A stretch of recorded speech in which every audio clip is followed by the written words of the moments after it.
Tens of thousands of Serbians rallied against their government in Belgrade, a culmination of months of almost daily protests.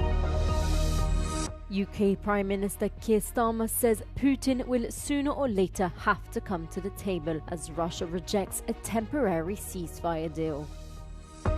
Russia says it has reclaimed Sudzha, the largest town in the Kursk region, which was seized by Ukrainian forces in last year's surprise cross-border offensive. Tens of thousands of Serbians rallied against their government in Belgrade on Saturday, a culmination of months of almost daily anti-corruption protests led mostly by students. The protests have posed a huge challenge to President Aleksandar Vučić's 13-year firm grip on power in Serbia.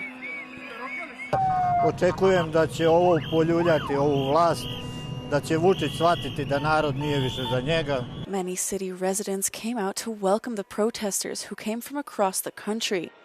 Hundreds of bikers in support of Vučić also gathered in front of the presidency and parliament buildings, fueling fears of potential clashes with protesters.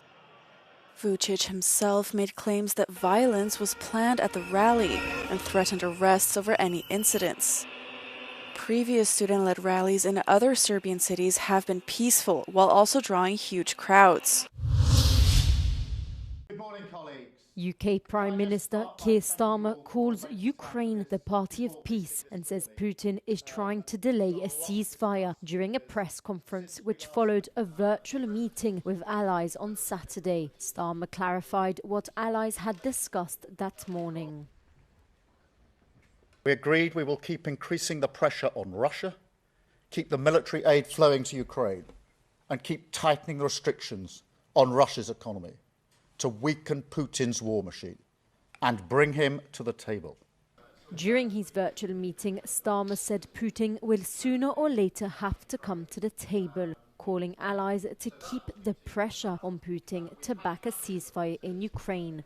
On Thursday, allied militaries will meet in the UK to discuss what part they shall play in the peace deal and how they will guarantee Ukraine's future and security.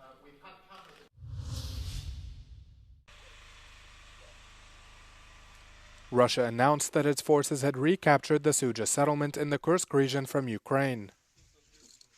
Sudzha was the biggest town seized by Ukrainian forces as part of their surprise cross-border offensive last year. The Kremlin carried out an intense aerial campaign to reclaim land ceded to Kyiv. Russia's defense ministry say they've recaptured close to 30 settlements and freed them from Ukrainian control over the past week. They added that their operations have destroyed many of Kyiv's key military assets, including armored combat vehicles and UAV control points. Ukraine's top military commander says the Russian operations on Kursk have almost completely destroyed Sudzha.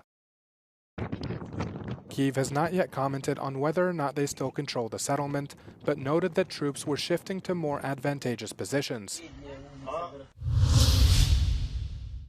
The National Assembly of the Republika Srpska, Bosnia's Serb-led entity, has adopted a new draft allowing the formation of a separate army and judiciary, despite criticism. The new proposal aims to expand Republika Srpska's autonomy. The Office of the High Representative, which oversees Bosnia's peace agreement, condemned the move, calling it a serious violation of the Dayton Peace Accord and warning of legal consequences. The draft constitution will go for 30 days of public discussion before being sent for a final vote in the Assembly.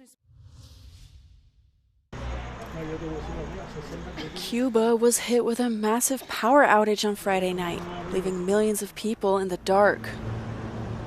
The outage left 42% of the national energy system shut down, according to the Electric Union. Power outages are not unusual in Cuba and are primarily caused by fuel shortages and aging infrastructure. Authorities on the island have begun a program to install photovoltaic parks and promise that dozens of them will be ready this year.